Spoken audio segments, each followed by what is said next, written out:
और मोहम्मद शहीद साहब, आप बहुत ज़्यादा, जैसा कि मैं इंट्रो में भी जिक्र कर रहा था, हामी है फिजिकल डिसिप्लिन के, कि ग्रोथ पे कॉम्प्रोमाइज़ कर लें, फिजिकल डिसिप्लिन पर ना करें। अब हमें नज़र आता है 3 साल का प्राइमरी सरप्लस, चौथे साल में भी प्राइमरी सरप्लस हमने टारगेट किया है। आप ही की टॉप लाइन की मैं रिपोर्ट देख रहा था, जिसके मुताबिक बजट डेफिसिट 22 साल की कम तरीन सतह पर है और 8% का फिजिकल डेफिसिट होता था, अब उसको कर्टेल करके आधे से भी कम पर लेकर आए हैं, जिसकी भी आप ज़ाहिर बहुत ज़्यादा तारीफ़ करते रहे हैं। इस सारे सिनेरियो में स्पेस ज़्यादा मौजूद थी आगे बढ़ने की, और के या फिर कम से कम एक्सपोर्ट को ज़्यादा इंसेंटिवाइज करने की? आपका मुझे नंबर याद है, आपने पिछली ट्रांसमिशन में दिया था कि रेमिटेंस प्लस एक्सपोर्ट गालिबा $100 अरब अगर हम हो जाएं तो हम एक अच्छी ग्रोथ की तरफ जा सकते हैं। उस तरफ तो अभी भी नंबर नहीं नज़र आ रहे हैं। बिस्मिल्लाहिर्रहमानिर्रहीम। थैंक यू शादिब भाई। मेरा ख्याल में देखें, स्पेस तो अभी भी है। जिस तरह लोग शायद फोकस नहीं कर रहे थे, हम तो कर रहे थे कि लास्ट ईयर गवर्नमेंट ने बजट डेफिसिट रखा था 4% से कम, मगर जब ईरान वॉर शुरू हुई तो हमें भी लग रहा था ये स्लिपेज हो जाएगी, बट समहाउ इन्होंने जो मैनेज किया है, चाहे वो डेवलपमेंट एक्सपेंडिचर कम किया, तो स्पेस तो थी। मगर मेरे ख्याल में एक सेंसिबल फ़ैसला है कि बहुत ज़्यादा इंसेंटिव इसलिए नहीं दिए हैं कि अभी तक जो बफर्स हैं ना हमारे कमज़ोर हैं। मतलब अगर आज हम ईरान की वॉर ख़त्म हो जाती है और जीडीपी 4% कर लेते हैं तो बफ़र स्ट्रांग हो जाएंगे। बफ़र से मेरा मुराद है कि FX रिज़र्व आपके $18 बिलियन हैं, उसको 25 तक जाने की ज़रूरत है। मगर अगर आज इंडिया अटैक कर देता है या आज ऑयल 150 हो जाता है तो फिर हमारा ये जो सिक्योरिटी है या बफर है ये कमज़ोर पड़ जाएगा। इंडिया ने कीमतें तेल की इसलिए नहीं बढ़ाई कि उनके पास रिज़र्व बहुत ज़्यादा है, तो हमारे पास गुंजाइश थी।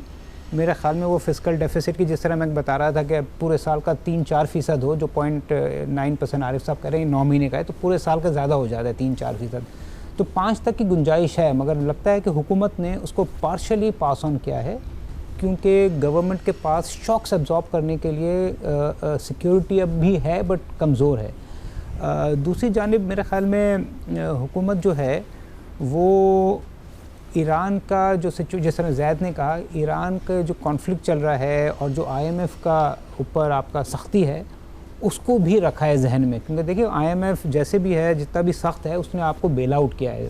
जून 2023 में हम डिफ़ॉल्ट के करीब थे, प्राइम मिनिस्टर की एक कॉल से एक लोन मिला जिससे आप डिफ़ॉल्ट से बच गए। फिर अभी भी जिस तरह आपने अपने इब्तिदाई में कहा कि शहबाज शरीफ साहब ने जब फ़ोन किया है IMF के MD को, तो इसके बाद जाके ये रिलैक्सेशन हुई है। तो जो एक अच्छे रिलेशनशिप है, मेरे ख़्याल में 3 साल तक हमें वो ख़राब नहीं करने चाहिए। तो इन सारे तनाजुर को देखते हुए जिस हालात में बजट बनाया, मेरे ख़्याल में एक रीज़नेबल है। हाउएवर हमें ये देखना चाहिए कि जो माजी की जो गलतियाँ थीं कि हम इकोनॉमिक मैनेजर ओवर कॉन्फिडेंस हो जाते थे जब फिजिकल डेफिसिट कम होता था। देखिए IMF ने शौकत अजीज़ के ज़माने में भी फिजिकल डेफिसिट कम कराया, फिर IMF ने डार साहब के ज़माने में फिजिकल डेफिसिट कम कराया, मगर जैसे ही IMF जाने वाला होता था ना, वो फिजिकल डेफिसिट दोबारा बढ़ जाता था।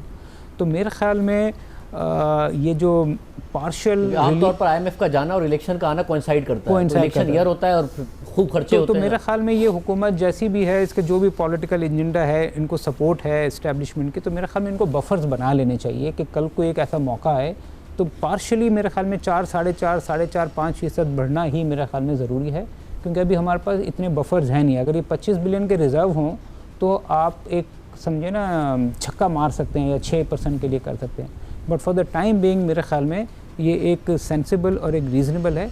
मैं एक एम्फोसिस करूँगा, चूँकि ये हुकूमत अब काफ़ी हद तक कंसिस्टेंट है, हमारी सबसे बड़ी इशू ही पॉलिटिकल स्टेबिलिटी रहा था। मेरा तो ये कहना है कि बुरी हुकूमत 5 साल से पाकिस्तान में, एक अच्छी हुकूमत 1.5 साल की 2 साल से बेहतर है।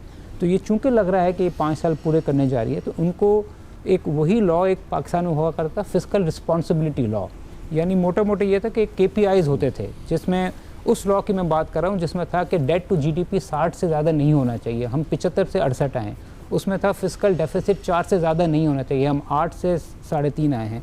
तो मेरे ख्याल में उसमें कुछ इंडिकेटर और भी रख देने चाहिए, जिस तरह जैद कह रहे थे करेंसी का भी रख देना चाहिए कि हमारा शौक़ है करेंसी को या स्टेबल रखें या फिर गिरा दें। लैडर होता है। अब इंडिया ने देखे ना कितना वहाँ पे क्राइसिस है, फिर वो ग्रेजुअली डीवैल्यू करते जा रहे हैं, तो करेंसी का भी उसमें KPI होना चाहिए। हेल्थ और एजुकेशन स्पेंडिंग आप कोई देख ही नहीं रहे, वो तो ख़त्म हो रही है।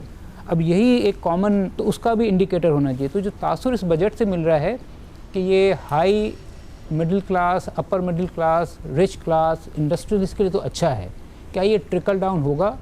अनफॉर्चुनेटली पाकिस्तान में ये ट्रिकल डाउन सिवाय मुशर्रफ साहब के दौर में, जिसमें पावर्टी भी कम हुई थी, लिटरेसी भी बढ़ी थी, ये अभी तक हुआ नहीं है। तो मेरे ख्याल में ये एक इंडिकेटर इस तरह का लॉ होना चाहिए जिसमें ये भी हो कि ये ट्रिकल डाउन हो, क्योंकि इस बजट में भी पीडीएल तो कम नहीं हुआ। आज इंडिया से महंगा है पाकिस्तान में पेट्रोल। पिछले 50 साल में मुझे लगता है ये पहला मौका होगा कि हम इंडिया से महंगा पेट्रोल बेच रहे हैं। जीएसटी आज भी 18% है, तो एक आम आदमी को तो उससे फ़र्क नहीं पड़ा। तो आम आदमी को जो सिर्फ फ़र्क पड़ेगा शायद कि इंडस्ट्री लग जाए या एक्सपोर्ट बढ़ जाए तो उसके रोज़गार के मौके हों। मेरे ख्याल में ज़रूरत इस बात की है कि हम एक KPI बनाएं और उसका ट्रांसपेरेंट हो, मीडिया कोई ऑडिट फर्म हो, वो हर साल उस हुकूमत को उस KPI के वेटेज पे रैंक करे कि आपके 70 में से 100 में से 70 नंबर आए हैं या 60 आए हैं।